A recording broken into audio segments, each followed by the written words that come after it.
Om Namo Bhagavate Vasudevaya. Om Namo Bhagavate Vasudevaya. Om Namo Bhagavate Vasudevaya. So, reading from Canto 3, Chapter 30, Text 34. This is the last verse of the chapter, entitled Description by Lord Kapila of Adverse Fruitive Activities. Adhasthanaralokasya yavate yatanadaya kramasha samanukramya punar atravrajachuchi. Read again. Adhasthanaralokasya yavate yatanadaya kramasha samanukramya punar atravrajachuchi. Synonyms: adhastad, from below; naralokasya, human birth; yavatihi, as many; yatana, punishments; adaya, and so on; kramasha, in regular order; samanukramya, having gone through; punah, again; atra, here on this earth planet; avrajet, he may return; shuchihi, pure. So translation: having gone through all the miserable, hellish conditions, and having passed in a regular order through the lowest forms of animal life prior to human birth, and having thus been purged of his sins, one is reborn again as a human being on this earth. Purport by Srila Prabhupada. Just as a prisoner who has undergone troublesome prison life is set free again, the person who has always engaged in impious and mischievous activities is put into hellish conditions. And when he's undergone different hellish lives, namely those of lower animals like cats, dogs, and hogs, by the gradual process of evolution, he again comes back as a human being. In Bhagavad Gita, it is stated that even though a person engaged in the practice of the yoga system may not finish perfectly and may fall down for some reason or the other, his next life as a human being is guaranteed. It is stated that such a person who has fallen from the path of yoga practice is given a chance in his next life to take birth in a very rich family or in a very pious family. It is interpreted that rich family refers to a big mercantile family because generally people who engage in trades and mercantile business are very rich. One who engages in the process of self-realization or connecting with the Supreme Absolute Truth, but fell short, is allowed to take birth in such a rich family or in the family of pious Brahmanas. Either way, he is guaranteed to appear in human society in his next life.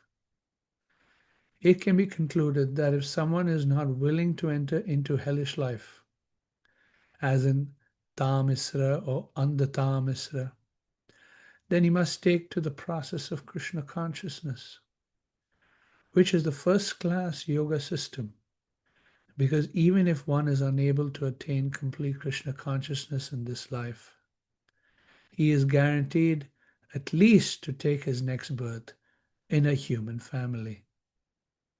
He cannot be sent into a hellish condition. Krishna consciousness is the purest life, and it protects all human beings from gliding down to hell to take birth in a family of dogs or hogs. Thus end the Bhaktivedanta Purports, 3rd Canto, 30th chapter of Srimad Bhagavatam, titled Description of Lord Kapila of Adverse Fruitive Activities. Om Ajnanatimirandhasya Jnananjana Shalakaya Chakshurunmilitam Yena Tasmai Shri Gurave Namaha. Shri Chaitanya Manobhishtam Stapitam Yena Bhutale Swayam Rupa Kadamahyam Dadati Swapadandegam Vanchakalpatarubhishcha Kripa Sindhubhya Evacha Patitanam Pavanebhyo Vaishnavebhyo Namo Namaha Jai Shri Krishna Chaitanya Prabhu Nityananda Shri Advaita Gadadhar Shivasadi Gaur Bhaktavinda Hare Krishna Krishna Krishna Hare Hare Hare Rama Rama Rama Hare Hare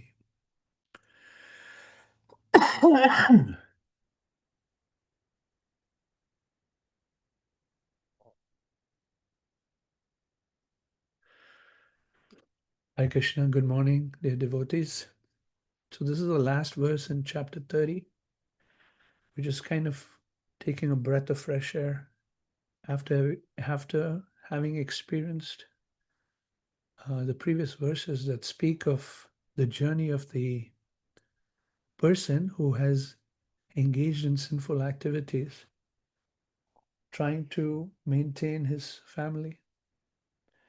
And as a result of those sinful activities, they enter into hellish conditions. First of all, they're grabbed by the neck with ropes of the messengers of Yamraj, dragged through streets and being bitten by all kinds of animals and reptiles, experiencing a lot of pain as a result of their sinful activities. These souls are were, you could say in one sense, trying to serve their families, trying to maintain their families. They're trying to make money, yet in that process they didn't necessarily follow dharma, because those considerations of just trying to keep up with life were way higher than following a righteous path. And so they were unable to keep up a righteous path, live sinful life. They had to leave their money, but they had to take the sinful reactions with them. And so they struggled and struggled in hellish conditions, and slowly, and what this verse is speaking about is slowly but surely, as they experience one life form to the next life form, to the next life form, to the next life form, starting with the reptiles, then you move up to plants and trees, then you move up to various uh, mammals, etc. And then ultimately you come to the human form of life. So that's what this verse is saying, that Yavatir Yatanadaya, they've experienced all of these punishments, and then slowly but surely, kramasha means step by step, samanukramya, they have gone through all of these. They finally, having been purified of those sinful reactions, shuchihi, meaning they've paid off their karmic debt, then punar atravrajet, finally they are meant to receive a human birth again. So it's like a breath of fresh air. It's like you've been drowning in a deep ocean for many, many, many, many hours. And then finally your head comes up out of the ocean. You can breathe again. It's human form of life. This human form of life is very, very special. Very special. It's easy to take it for granted, but this human form of life is very, very special. We in the very next chapter, the very beginning of the next chapter, Kapila Dev continues to explain to his mother how, now that the soul is given the opportunity to come back to human form of life, what happens to that soul? Well, they enter into the semen of the male and then are impregnated into the womb of the female. And the journey of the soul within the womb is discussed in the next chapter. Profound science of gestation of the embryo within the womb. Even before ultrasound technology was available, we could understand what is happening within the womb through the scriptures. So the scriptures, even though they didn't have technology at the time, can explain what's happening in the womb. And it perfectly corroborates with modern science today. Similarly, cosmology, astronomy, all of these sciences are there in the scriptures that were present before we had telescopes and ultrasound um, devices, etc., etc.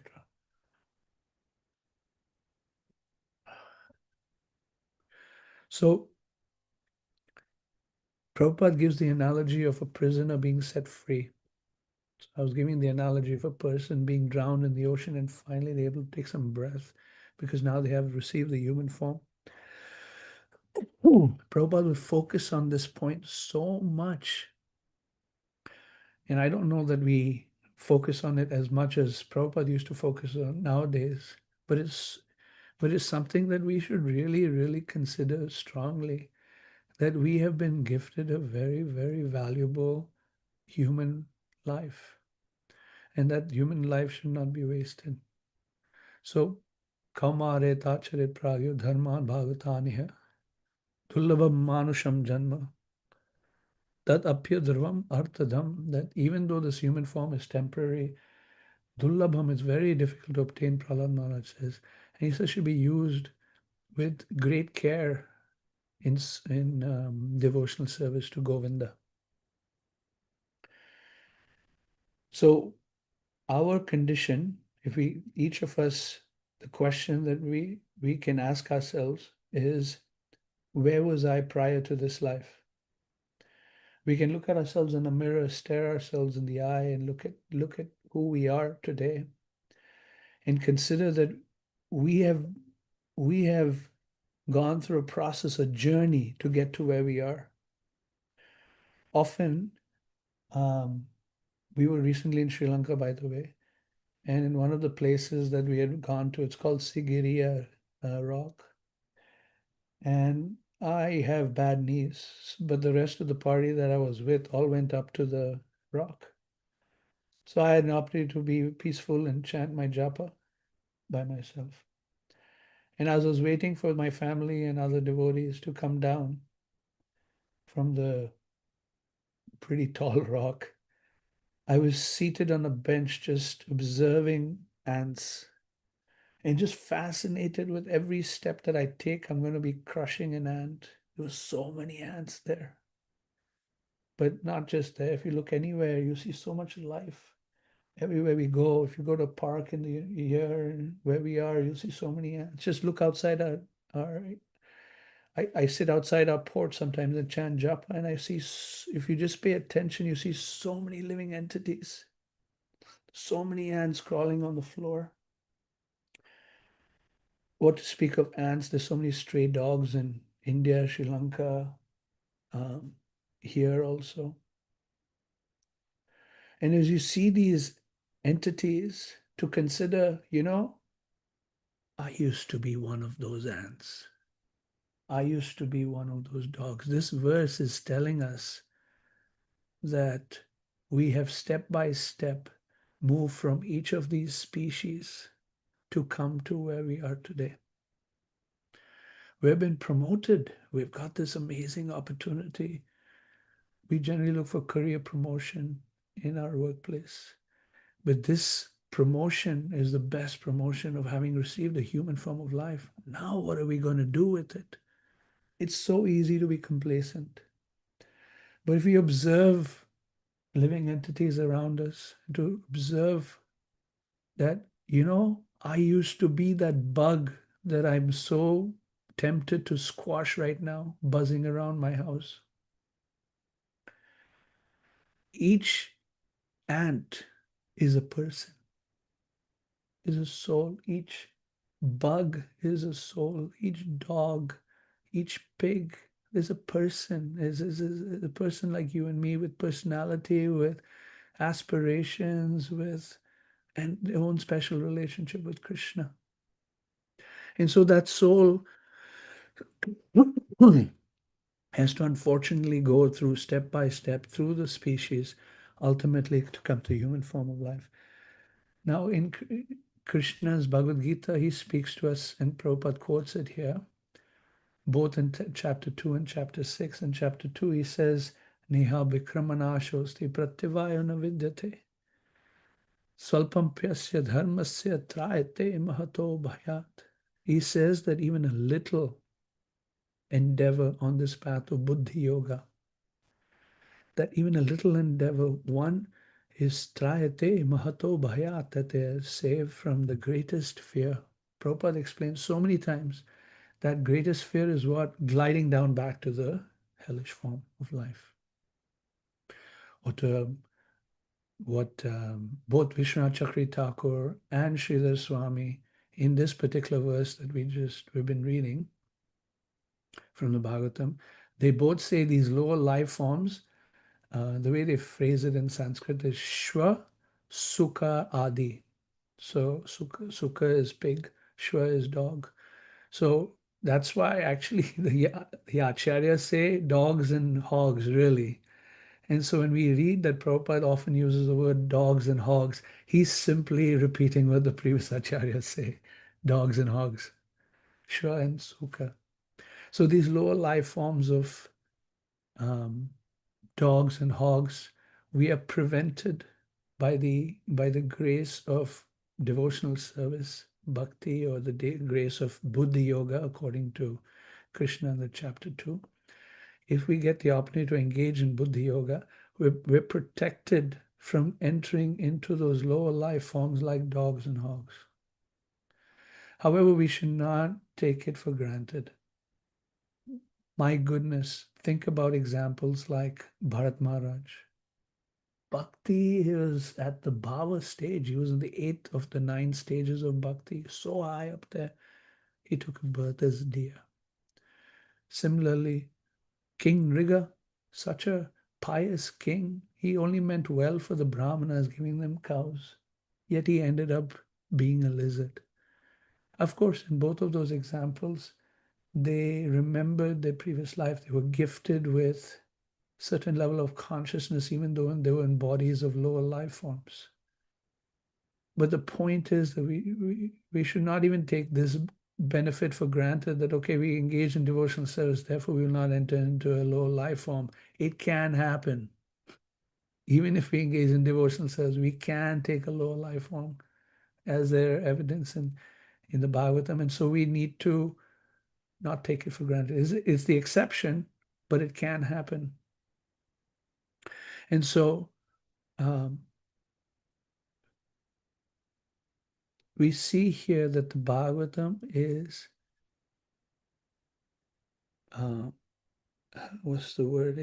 motivating us to pay attention to our spiritual life and to live a dharmic life, minimally at least live a dharmic life, so that we can make progress. The Bhagavatam may be motivating us by fear, one may think. Usually the Bhagavatam is not motivating us by fear, but in this particular section, it is certainly to some degree motivating us by fear. There are 4 layers of motivation according to Bhaktivinoda Thakur. Srila Bhaktivinoda Thakur explains that the lowest kind of motivation is a motivation by fear. And often parents try to motivate their children, or teachers try to motivate their students by fear, because it's easy.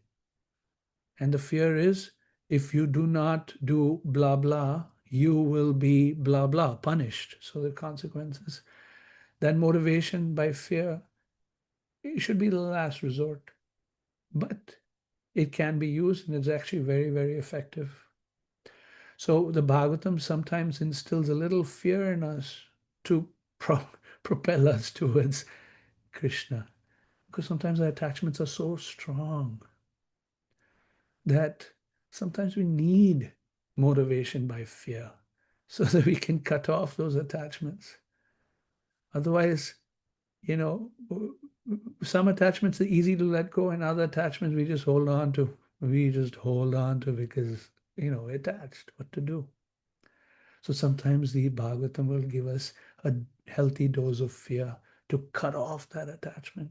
So that's the fourth, the lowest way to motivate someone is through fear. Bhaktivinoda Thakur explains the next higher motivation is by reward, karma, desire, fulfilling some kind of desire. My dear child, you can, if you study well, I will take you to, have some awesome donuts or something like that.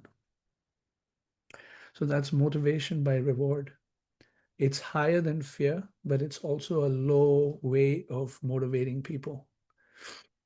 And then higher than reward is a motivation by duty. That's mode of goodness. So motivation by fear is mode of ignorance. Motivation by reward is mode of passion. And motivation by duty is mode of goodness. So Krishna explains that if one is motivated by duty, that is the mode of goodness. And it's our duty to serve Krishna, Prabhupada would say. We're Krishna's family. We're Krishna is our father, Radha is our mother, Radha Krishna, mother and father. So it's like a duty to serve one's parents. It's a duty to please Krishna through devotional service. So that's a nice motivation, but it's not the highest. So Bhaktivinoda Thakur explains the highest motivation is a motivation of love, where one is helplessly attracted to God. And that's a beauty. And so the Bhagavatam largely tries to attract us to Krishna through the motivation of love. But of course, here, like I said in this section, it's motivating by fear.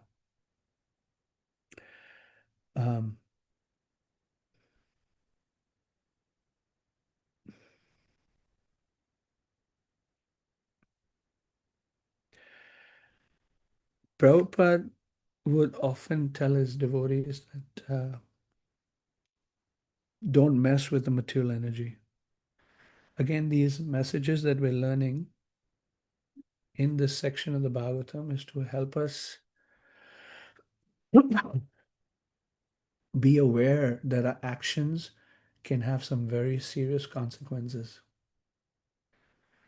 The context, of course, is sinful grihastha, grihamedi life that leads to hellish conditions, and finally the soul is progressing up to the human form. So we may say, okay, I don't have so much sin going on in my life. We may think we may not be going down to lower life forms because I'm engaging in devotional service, etc. At the same time, within devotional service, there may be, things that we don't pay so much attention to or complacent to, but can cause a lot of havoc, such as offenses, taking a prideful position with another devotee or several devotees, taking a prideful position towards the uh, organization, or the spiritual movement that Prabhupada's created. So we need to be very fearful of messing with the material energy.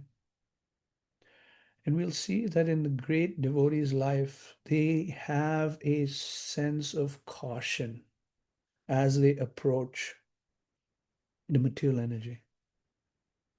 So when we look at sense gratification, or we look at taking a prideful position or offending someone else, or those kind of things, those who are advanced are very careful. Shukadeva Goswami in the 5th canto of the Bhagavatam explains this about Rishabdev, that he does not place any faith in his own mind. Rishabdev is the Supreme Lord, he is the incarnation of the Lord himself. And he also does not place faith in his own mind. He's very watchful of his mind. He says, just like a wild animal is controlled, wild animal is tamed, the hunter or the person who is taming the wild animal never trusts the wild animal. He always keeps the wild animal under his control. Like that, the mind should be controlled and be very careful about it. There's a story, one time Prabhupada was having a number of his disciples with him in his room in New York, and they were having a darshan, and Prabhupada was saying, he would challenge his devotees sometimes and say, what's the difference between you and me? So devotees were having gala time. Prabhupada, you're so great this way, you're wonderful that way, etc., etc. Prabhupada simply said, He was looking for something very specific. Finally, Prabhupada said, the difference between you and me is that you can fall and I cannot. And everyone said, Jai Prabhupada. Later that evening, during darshan, one of his servants saw that Prabhupada was saw that Prabhupada was offering some prayers to the deity. So they asked him later, Prabhupada, what were you offering a prayer about? And Prabhupada said, my prayer that I was offering is, Krishna, please never allow me to fall. And then the devotee said, but Prabhupada, you just told us in the afternoon darshan that you could never fall. And Prabhupada said, now you know why. Because I'm always praying to Krishna to please protect me from falling. So this is the mood of a devotee, that they're very, very, very careful of the material energy. So as we read these sections of the Bhagavatam, we can take with us this mood of caution. Even Prahlad Maharaj, who we consider the most fearless person, right? I mean, fearless, trampled under an elephant, thrown in fire, put in hot boiling water. Prahlad Maharaj was so fearless.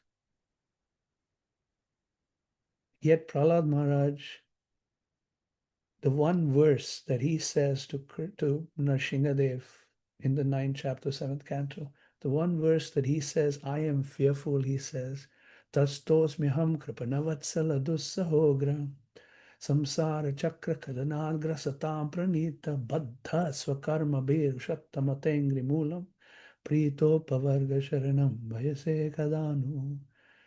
Prahlad Maharaj, the only verse he says, I'm fearful, speaks about him being fearful of material energy. I am fearful of being stuck in this environment of my own, because of my own karma, in samsara, where I am in this environment, grasata, where people are devouring each other, they're hurting each other. Please, when will you call me to the shade of your lotus feet? So we see that even Prahlad Maharaj, the fearless Prahlad Maharaj, has fear of the material energy. So we as devotees need to have imbibe this kind of caution with the material energy. And this section of the Bhagavatam is helping us understand our actions have very strong consequences for ourselves. Please be careful. Okay, so I'll end there. See if there are any comments or questions.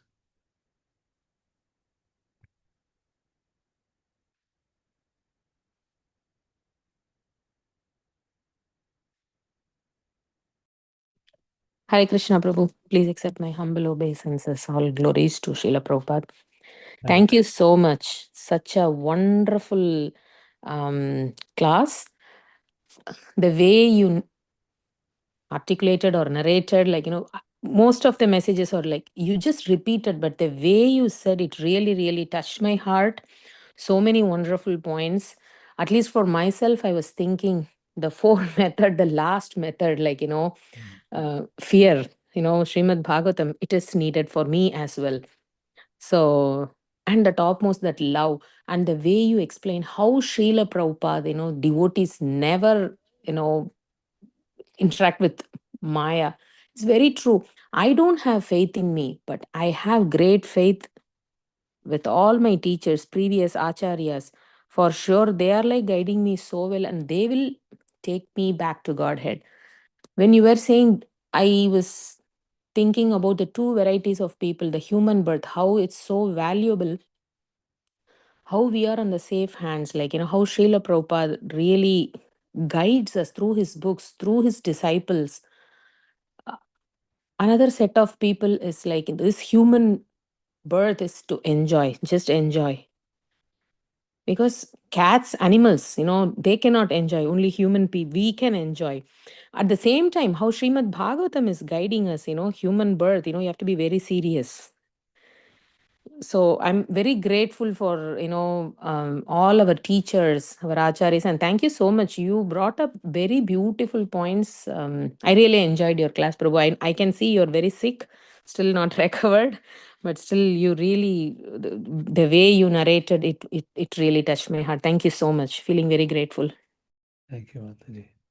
Very sweet words. Thank you.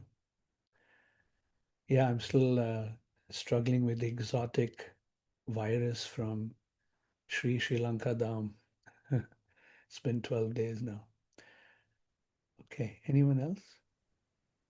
Thank you so much, Prabhu. I mean, I agree with what Jyotirmaya Mataji was saying.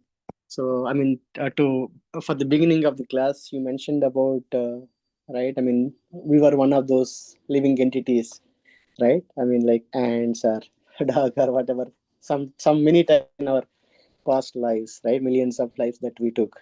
So, I mean, it creates a kind of. I mean, when I went to um, this aquarium in Chicago, when I was seeing those fish, I was thinking, yeah, I was one of those fish lying in these kind of things, right, for many, many years, right? It will not be coming, will not be able to come out, and we were kind of just, I mean, fish or anything else, just looking for that food, right? Other than that, nothing. Just for the food, we will be looking for it. Haven't. I mean, of course, we got this understanding through our teachers and Parampara Prabhupada. So yeah, I mean, but the problem is that it'll not it'll not be with us all the time. That kind of I mean, I don't want to say it's a fear, but that kind of a duty or above that, right? I mean, out of love. I mean, we wanted to get out of this. Yeah, our sense So of urgency slackens. yeah, sense of urgency. Yes. Yeah. Yes. I was just thinking about. Thank you so much. I know Bhagavatam sometimes gives this messages once in a while. So thank you. Thank you, Prabhu. Hare Krishna Prabhu. Please accept my humble obeisances. All glories to Guru Maharaj, Srila Prabhupada. Hare Krishna, Mataji. Yes. I echo what both Mataji and Prabhu said, and that point about we were also these ants really hit hard, hit home, because and I feel like of late there's been, I mean, not now, but I think prior season during the rains, there's been such an infestation of ants, and it's like, what do I do? And yeah, I know it's probably a basic question, but then how do we deal with bugs, in the home and getting So on we have food and all that? yeah, so there's multiple things one can attempt. Number one is firstly, when you see a bug in the house, you try to take it. We use little cups and put them in the cups and then take them out the door. That's one thing to try. But if you have an infestation of ants, then you may want to do things like one thing I've tried is you put sugar outside the house to attract them outside as opposed to inside. As much as possible, you keep the place clean. The bugs are generally attracted to places that are full of dirt or a little bit even of dirt. You have to be very careful. So constant cleaning, especially with chemicals that are pungent, then they don't like it. So what I would do sometimes is I'll put that Lysol. I'll put it anywhere but where the ants are, so that that smell keeps them away. Mm. And then when you have zero options, you cannot have, the ants crawling on Krishna's bhoga that you want to offer to Krishna. Then you offer deep prayers to Krishna before you do some kind of extermination activity, and you chant to the entities before you exterminate them with the mood that may the next birth you take be of a better birth, and then you do go through that. But that should really be the last option. Mm. Thank you, Prabhu. Hare Krishna. Hare Krishna. Shriadika, you had something? Yes. So you were speaking about these different ways of motivation, and the Bhagavatam does sometimes use fear-based motivation. And I was wondering, in your own sharing of Krishna consciousness and facilitating other people's Krishna consciousness, there seems like there's a time and place for a fear-based motivation. Absolutely. But we want to not, use the kind of motivation that sometimes we see those preachers that like you'll go to hell, and it's a very morbid kind of very forceful, demanding preaching. We have a much higher, like we know, there's prema, like there's, love-based motivation. So in our tradition, because we know that there are these different, then we probably want to use the fear-based motivation with some real sensitivity and level of discretion. So I was wondering if you would be willing to share in your own sharing of Krishna consciousness, if you do sometimes use fear-based motivation, what are some parameters you use to like keep yourself within that guardrail of still it It's shouldn't not sound just in like one of Krishna, those. yeah, not just in Krishna consciousness. I mean, I'm also a manager at work, so I sometimes will use, sometimes, very rarely, will use fear-based motivation in the work environment. The parameters that I consider are the following: is that can the person take it, or will it actually hurt them versus help them? Secondly, have I tried sufficiently other kinds of motivations? Because some personalities have just generally as complacent attitude. The mode of ignorance may be strong for a person. So for persons who are generally covered by mode of ignorance, the message that gets through to them generally is one of fear. So it's understanding the person that we're dealing with. It's having tried other methods and recognizing that it's not working. And at some point, you might have to pull the trigger. And that, it has to probably come from a prompt from Super Soul. I think there have been rare circumstances where I have used directly fear-based motivation only because I sensed the situation was tough to use any other kind of motivation. And ultimately, what I do versus what you might do, what somebody else does in terms of motivating another person is based on our own personality. We each have a personality, and it's going to come out in how we interact with another person or motivate them. So it's also part personality. My personality is certain. I tend to a certain way of motivating others. And there's some like our president, he's prone to using motivation by fear. There's a lot of threats and bullying, and that's his style of leadership. Is it effective? In some cases it is, yeah. It's your personality based sometimes.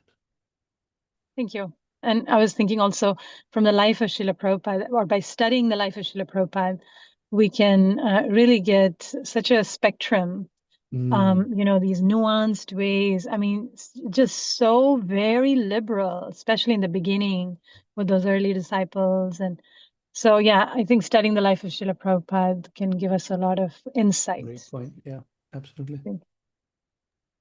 Hare Krishna Prabhu, this is Sachi Sutadas. Please accept my humble obeisances, all Guru Srila Prabhupada. Thank you, Baya, for your wonderful class. Owe you some granola. You owe me granola. I am not forgetting that. I know that's registered in my brain.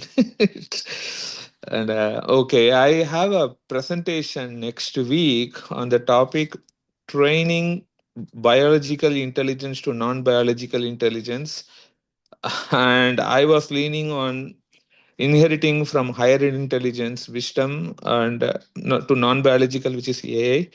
So your session on the 4 layers of motivation was very inspiring and very apt for various personas or various personalizations that we use in technology today. Thank you for driving that. And on the second factor about animal life, I really enjoyed. And our spiritual master always says about animal has a territorial attitude, right? This is my area. When I walk around, especially this Halloween season, like everyone has some big Halloween, what do you call that? Something that's unpleasant to even see.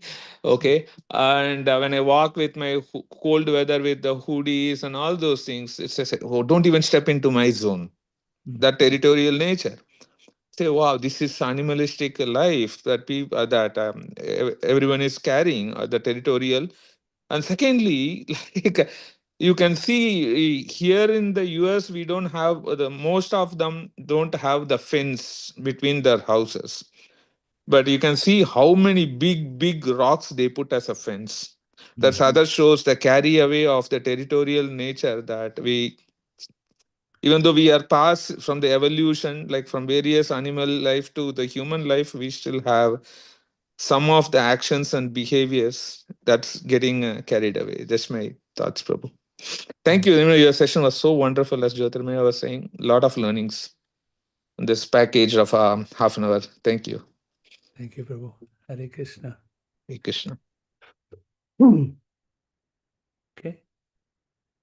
Shall we end, or are there any final comments? All right. Thank you all very much. Wish you a beautiful Friday day, and a wonderful weekend as well. See you hopefully at the temple to offer Damodar lamp. Hare Krishna. Shri Prabhupada ki jai. Grantaraj